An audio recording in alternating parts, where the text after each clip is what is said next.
Continuamos hoy hablando sobre el laicismo en el pensamiento de Fernando Savater. En este recorrido por la biografía intelectual del filósofo donostiarra, la conversación se centrará hoy en lo que vino a partir de los años 90, un momento en el que, tras los asesinatos de Gregorio Ordóñez y Miguel Ángel Blanco, Savater se planteó la necesidad de plantar cara públicamente al terrorismo. Y para hablar de ello contamos de nuevo con Miguel Grijalva Uche, autor de una tesis doctoral sobre este tema presentada en la UNED, y con Antonio García Santesmases, catedrático de Filosofía Política en la UNED.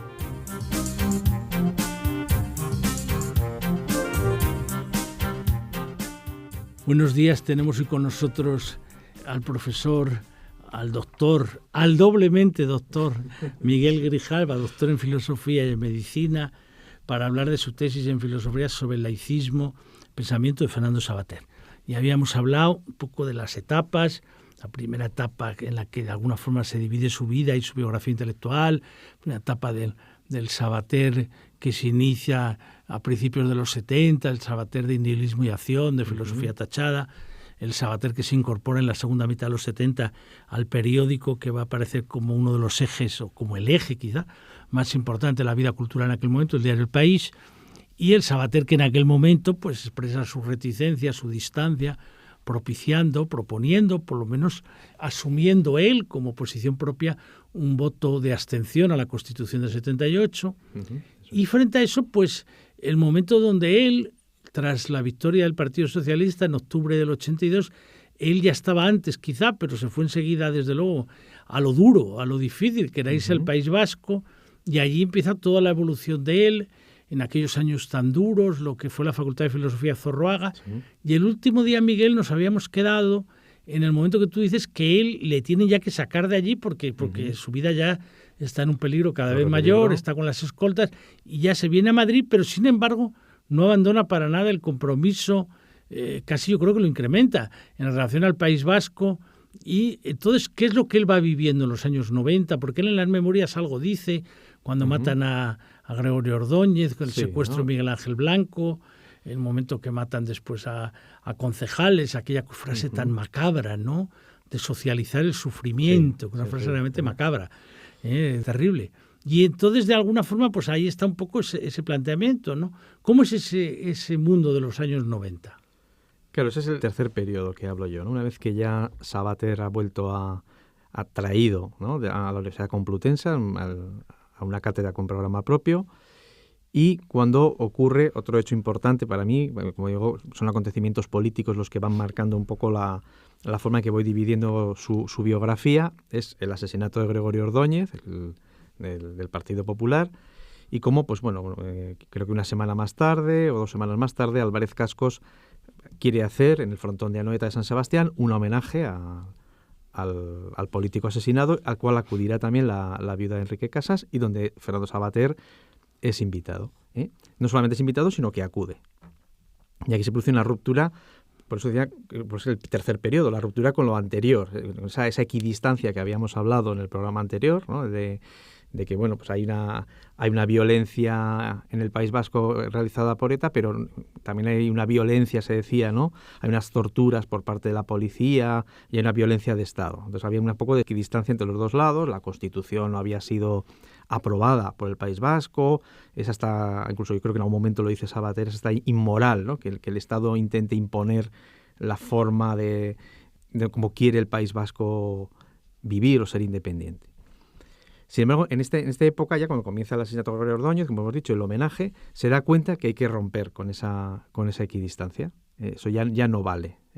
Hay que plantear cara públicamente al terrorismo. Y es cuando abandona, a principios de los 90, abandona esa equidistancia por una denuncia, busca una denuncia desde la sociedad civil, desde la vida pública, a toda esa situación, e incluso más que abandonar y plantar cara, es una auténtica beligerancia ante el problema del terrorismo y lo que lleva añadido, que es el tema del nacionalismo. Ese es el cambio importante. El cambio, Porque no es solo la equidistancia, sino que ahí ya se entra en un debate de plantear que hay una responsabilidad, a su juicio, por acción en unos casos, por omisión en otros, del mundo nacionalista, no solo del que está entregado a las tesis, vamos a decir, terroristas, sino de los que, pues de alguna forma esperan sacar algún fruto de todo aquello o tienen actitudes de justificación. Y evidentemente eso es una crítica que va muy dirigida claramente al Partido Nacionalista Vasco, a la Iglesia vasca, en el sentido como la Iglesia, no todos, pero los que están más vinculados a ese mundo nacionalista, y al final también, pero esto quizás ya es la cuarta etapa, al Partido Socialista de Euskadi por haber tenido una posición a su juicio excesivamente benévola o complaciente, o dice que sucumbió al nacionalismo, o que ha llegado incluso a sucumbir, a no considerar que era posible una alternativa. Pero eso pasa por distintos momentos, ¿no? Al principio hay como una movilización, como dices tú, de la sociedad civil y de alguna forma eso queda un poco en la imagen de lo que fue Basta Ya, ¿no? ¿Qué significa Basta Ya? Bueno, previamente a Basta Ya, Savater había intervenido ya también en otros movimientos de respuesta cívica, ¿no? El primero era Movimiento por la Paz y la No Violencia, ¿no? Que de alguna manera vinculado al Partido Socialista de Euskadi, a Chiqui Benegas, y de alguna manera, pues esa connotación de un partido político hacía que quizás no tuviera el arranque que más adelante fueron otros movimientos, ¿no? Luego siguió Gesto por la Paz, que era eso, era un gesto de manifestarse públicamente ante cualquier tipo de asesinato, viniera de donde viniera, y posteriormente vino tras el asesinato de Miguel Ángel Blanco el Foro de Ermua, donde se acusa ya más beligerante que los anteriores, donde se acusa de la tibieza y la complacencia ante el terrorismo, pues de muchos de los partidos o de los políticos en ese momento en boga. El siguiente paso es la creación de un movimiento ya claramente activo de participación ciudadana, que es el movimiento Basta Ya.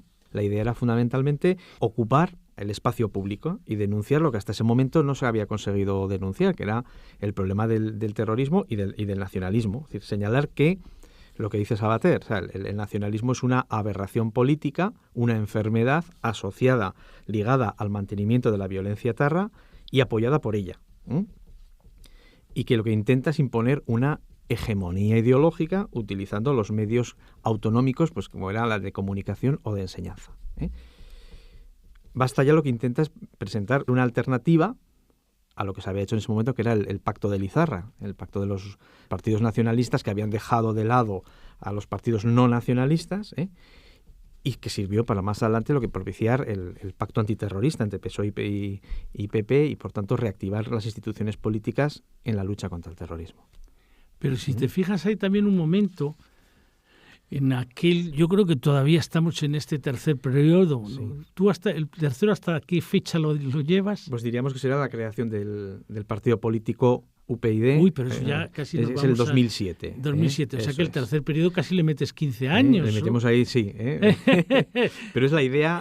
sí, no, quiero decir, porque tendríamos entonces el primero, que era lo que decíamos, un poco vinculado a lo que fue la Constitución, el segundo, la experiencia de Zorroa, y el tercero es largo. Sí, todos los movimientos de respuesta cívica. Movimientos de respuesta. Pero no hay solo movimientos de respuesta cívica, hay un momento que a mí me parece importante, que es el momento donde ellos tratan de llevar ese movimiento que había tenido fuerza, que había tenido bastantes manifestaciones en el País Vasco, de Basta Ya, a llevarlo a unas elecciones, y es cuando se produce el intento de que haya un acuerdo entre el Partido Popular de Mayor Oreja, partido que lideraba entonces Redondo Terreros, el Partido Socialista de Euskadi, y de alguna forma aquella imagen bueno, los que ya tienen edad la recuerdan, los otros pues ya tendrían que ir a las hemerotecas a verlo, ¿no? Que es una imagen que fue como muy llamativa, que abrió todos los telediarios de la época, que era Savater tiendo a los dos, ¿no? De alguna forma uniendo a Mayor Oreja y a Redondo Terreros, de alguna forma en aquel acto, ¿no? En el abrazo del Cursal. En abrazo del Cursal. Y sin embargo, a pesar de todo, no logran que eso triunfe. No. Y ahí se va a producir entonces una distancia por parte de algunos sectores, entre otros del director de su periódico, de Juan Luis Cebrián, y se va a producir a la vez pues el abandono a los 6 o 7 meses de la Secretaría General del PSOE de Euskadi de Redondo Terreros, y a partir de ese momento, en todo ese tipo de situación, digamos, sí que hay un tiempo de espera, ¿no?, de Savater, hasta que toman la decisión de que hay que crear un partido. Pero hay un tiempo porque hay tantas cosas en aquellos principios del siglo XXI. Porque está lo del atentado de las Torres Gemelas, después está el atentado del 11 de marzo en Madrid, del yihadismo, con lo cual, claro, todo lo de ETA va quedando. Y es verdad que aunque hay unos años ahí durísimos, cuando matan a Lluc y a Buesa, y a poco matan a Recalde y toda aquella cosa, pero hay momentos en que eso empieza a caer un poco desde el 2003. Plan Ibarretxe no encuentra el apoyo de las Cortes, el propio Ibarretxe desaparece después. Y bueno, y es un momento donde ya hay un nuevo gobierno con Zapatero, empieza otra vez otra negociación con ETA. Quiero decir, que tarda mucho en crearse el partido, ¿no? Sí, porque progresivamente sigue existiendo Basta Ya como movimiento cívico, pero claro, se va agotando. Y ahora, sin embargo, que claro, estamos aquí haciendo un programa donde estamos haciendo una reconstrucción de una vida que por lo menos, aunque Savater nació en el 47, me parece que es, ¿no? Junio del 47. Pero bueno, por lo menos desde que tiene 22 o 23 años, desde el 70, tiene cierta relevancia, y han sido muchos años, pero sin embargo, en el fondo, esta cuarta etapa que enseguida, que es la del partido, pero dura poco el partido realmente, porque es desde el 2007, pensando ahora, hasta que ya en las elecciones del 2015 no tiene representación. Entonces, ¿qué pasa ahí? ¿Qué es lo que ocurre?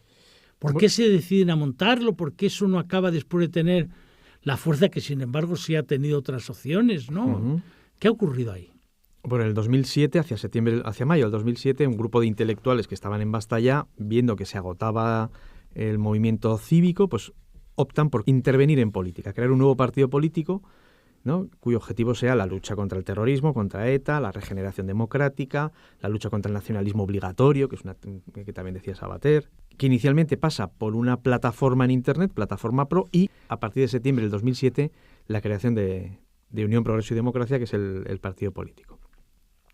Para Savater era necesario, o sea, la izquierda, lo que hemos dicho antes, había sucumbido ante el nacionalismo, había permitido los gobiernos del Partido Nacionalista Vasco, y el Partido Nacionalista Vasco se había ido nutriendo, ¿no?, y utilizando el terrorismo para ir creciendo y para ir manteniéndose en el poder.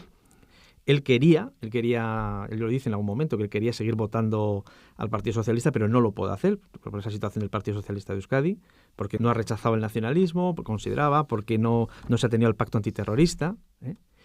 Con la derecha tampoco podría estar Savater, ¿no?, precisamente pues el concepto del laicismo que estábamos hablando, el carácter reaccionario quizás de la derecha, el papel de la Iglesia. Incluso la evolución posterior de la figura del PP con la que él coincidió más, que era Mayor Oreja, ha ido hacia posiciones claramente muy conservadoras. Mucho más conservadoras católico, con el tiempo. Sí, sí. Y entonces cuando se decide pues la creación de ese partido político y intervenir, nunca como político, nunca se presentó como candidato, Savater, sino como un líder. Pero como el GPS del partido. Es lo que dice Sosa Wagner, ¿no?, que decía, él era el GPS del partido. No, yo creo que él incluso lo llegó a decir en algún momento. Sí, yo lo he visto leído por Sosa Wagner en sus memorias, las memorias europeas. Así que lo yo creo comenta. Que él incluso llegó a decir, prefiero ser como el GPS y tal. Y sin embargo el GPS no logra que el coche logre tener por lo menos el arraigo que se podía. ¿Qué pasó ahí? Claro, yo creo que al principio la idea central de UPyD era el tema de las víctimas, el tema del nacionalismo y el tema del terrorismo. Y de hecho, bueno, pues UPyD no fue un partido que tuvo arraigo precisamente en País Vasco y Navarra, ¿no?, sino precisamente... Es una de las grandes paradojas. Es una de las grandes paradojas. Bueno, entendible porque las víctimas no importaban a nadie. Es terrible, pero es así de triste. Yo creo que en el País Vasco y Navarra no importaba, o sea, el tema era otro. De hecho, no solamente era la víctima, sino que luego también era acosada al resto de la familia o de los amigos, y nadie quería, todo el mundo se desmarcaba de ese, ¿no?, de ese aspecto. Entonces yo creo que ahí, en el sentido de lo que decía Aurelio Arteta, que le tuvimos aquí, había un mal consentido. Es el mal consentido, eso es clarísimo. El libro de Aurelio Arteta es muy clarificador, yo creo.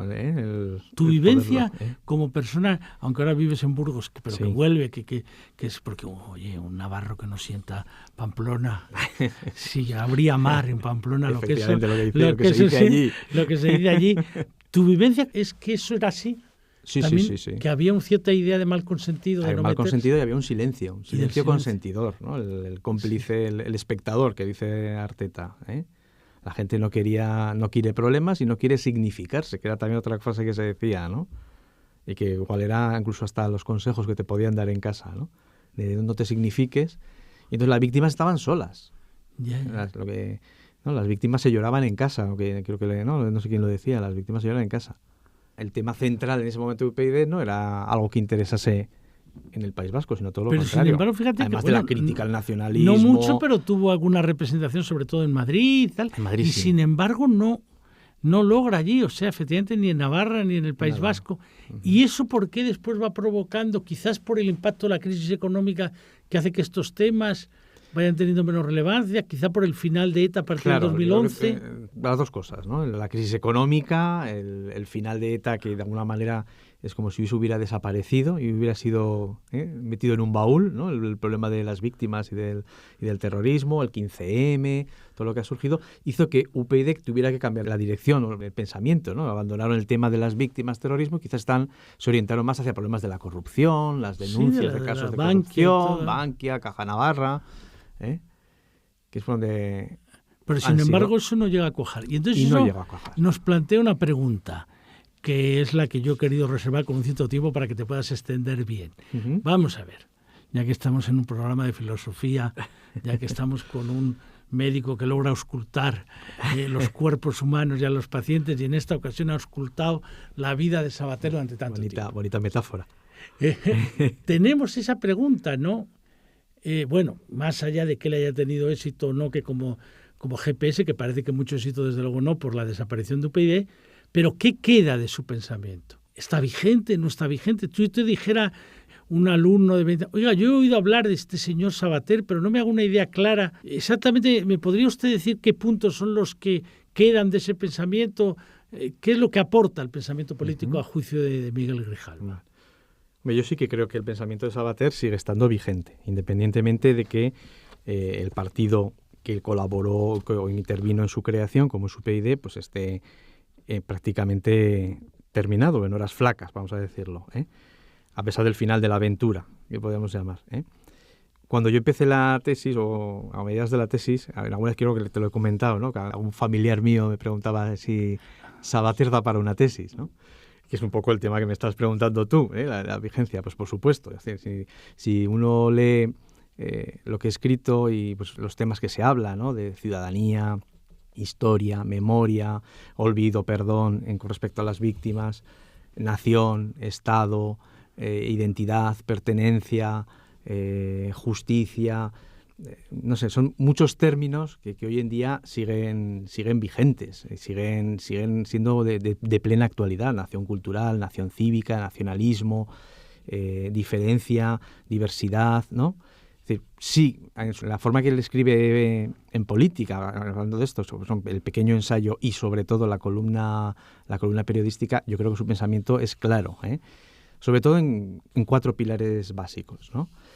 El concepto de ciudadanía, la ciudadanía entendida, el ciudadano. Hay que pensar que él es un individualista, un defensor del individuo, el individuo que forma parte de una sociedad, no está negando a la sociedad, y donde el objetivo de la política es la búsqueda de la libertad y del bienestar de ese individuo.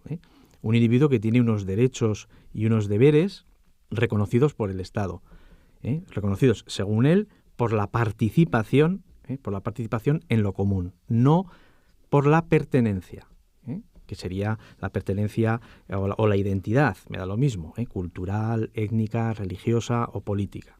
Para Savater es la ley, la Constitución, quien establece quiénes somos y en cuánto somos españoles.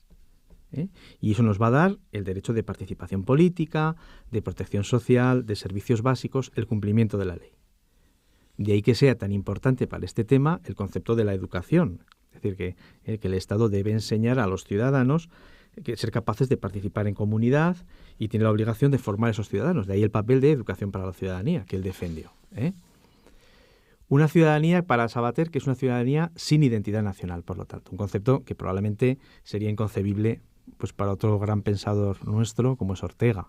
Ese concepto, porque la identidad para Savater es una identidad jurídica.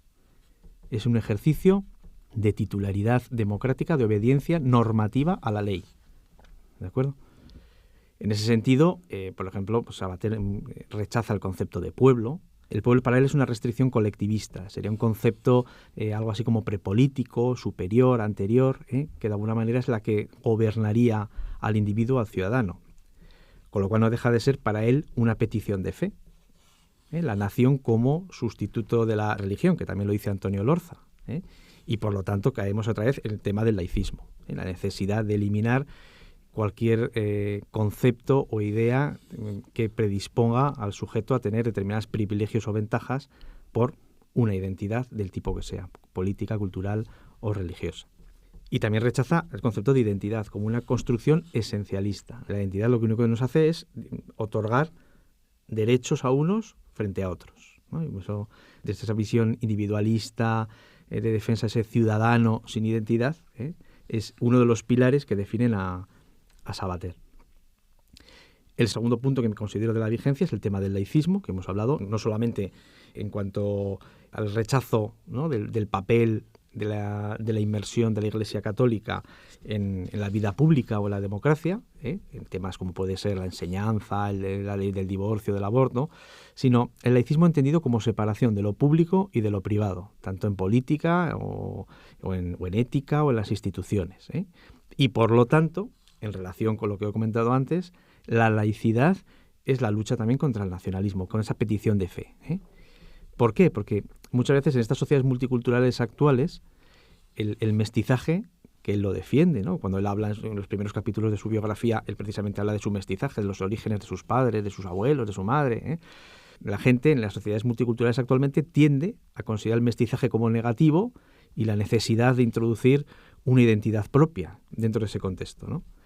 Entonces el laicismo se opone a toda monopolización discursiva del espacio público, sea ejercida por la Iglesia, sea ejercida por la raza, sea ejercida por la cultura o por la lengua.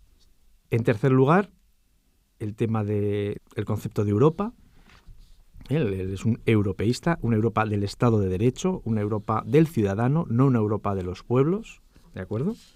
El concepto de Europa es lo contrario para él, el protoeuropeísmo, que de alguna manera también recuerda a Ortega, pues es lo contrario al tema del nacionalismo. Él se considera un mundialista, incluso, es decir, partidario de abolir los estados-nación, pasar del estado-nación al estado mundial. Y el último papel, yo creo que es importantísimo, la tradición laica republicana, ¿no?, de Savater, donde las instituciones republicanas son las que el ethos republicano es indisociable de la democracia, donde una tradición republicana que nos garantiza, que concibe al individuo como ciudadano, que es lo que él define, y donde están las garantías de libertad, ¿no?, el compromiso con las instituciones políticas. Un republicanismo, que es una visión de un republicanismo fuerte además en Savater, que no es tanto un régimen de gobierno. La idea es que una auténtica democracia, con ese ethos republicano, no debe tener ningún fundamento exterior. Volvemos otra vez al tema del laicismo. Ningún fundamento ni trascendente, ni un valor prepolítico, ni la tradición, ni la etnia, ¿no? Sino que lo que está defendiendo es un papel activo del Estado. Y con los valores republicanos, libertad, igualdad, fraternidad. Claro, y efectivamente es toda una síntesis. Una síntesis de has hecho un esfuerzo ahí grande, toda una síntesis de puntos.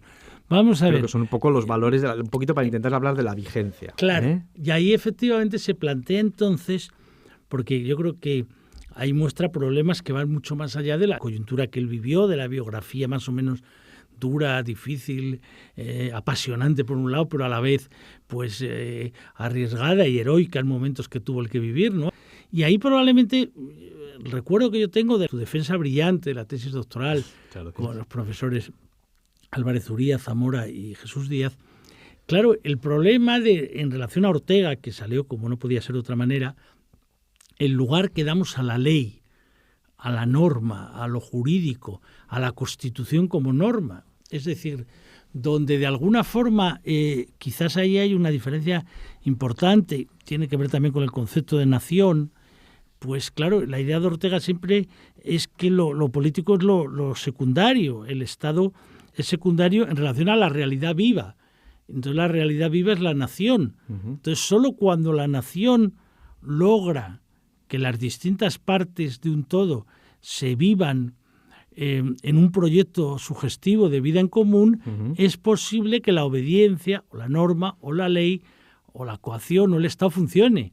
Entonces por eso la frase aquella de Delenda es monarquía, españoles, vuestro Estado no existe, tenéis que construirlo, está llamando a la nación. Sí. Entonces, claro, yo veo que ahí hay una dificultad grande en pensar que cabe una adhesión hay una obediencia a la ley a nivel nacional o incluso todavía más difícil a nivel supranacional si no hay algún tipo de vínculo, es decir, donde se produzca eso. El vínculo efectivamente puede ser un vínculo, de nuevo ahí volvemos a Ortega, anterior, es decir, por la tradición, por la lengua, por la historia, por la religión, o un proyecto de futuro. Pero, de alguna forma, es ahí donde está el problema, es que tiene que haber algo que nos incite, vamos a decir, a seguir viviendo juntos. Una vez que ya hemos logrado eso, pues ya es más fácil que la ley prevalezca.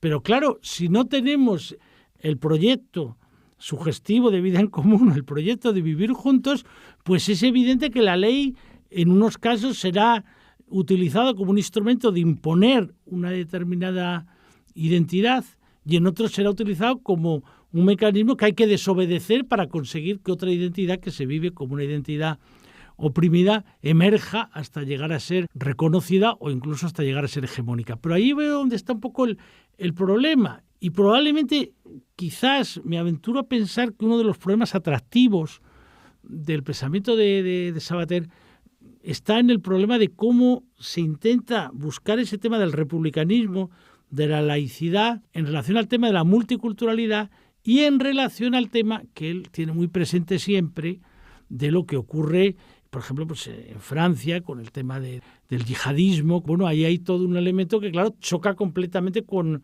lo que él vive, con lo que él ha defendido, es decir, cómo funcionan las historias, cómo funcionan las tradiciones, cómo funcionan los relatos. Bueno, veo que me indican que tenemos que ir terminando, querido Miguel. Hay que agradecerte que nos hayas acompañado en estos 2 programas y efectivamente en el mérito yo creo que tiene la tesis, hombre, está mal que lo diga yo, que soy el director, pero ya que el tribunal también lo dijo, el mérito que tiene de haber logrado no solamente ver en qué medida la historia de aquellos años explica a Fernando Savater, que es un poco el modelo más tradicional, ver el contexto como influye en un autor. No, es decir, más bien llamar la atención de que no podemos interpretar todos esos años que van desde principios de los 70 hasta este 2016 sin tener en cuenta lo que ha dicho Fernando Savater. Es decir, bueno, es que él esto de alguna forma le condicionó. No, es que él también fue un actor que condicionó, que permitió intervenir y que nos permite pensar muchos de los problemas que vivíamos entonces y que seguimos viviendo hoy, y de ahí realmente la vigencia y el mérito del profesor Miguel Grijalva al haberse lanzado a esta investigación, aunque tuviera que el familiar que le dijera si eso daba para una tesis. La muestra del trabajo es que efectivamente daba con toda claridad, intensidad y rigor. Bueno, pues Miguel, muchas gracias por acompañarnos. Muchas gracias, Antonio, por esta oportunidad. Y animamos a nuestros oyentes a lanzarse a leer a estos trabajos de Fernando Savater. Por supuesto. Muchas gracias.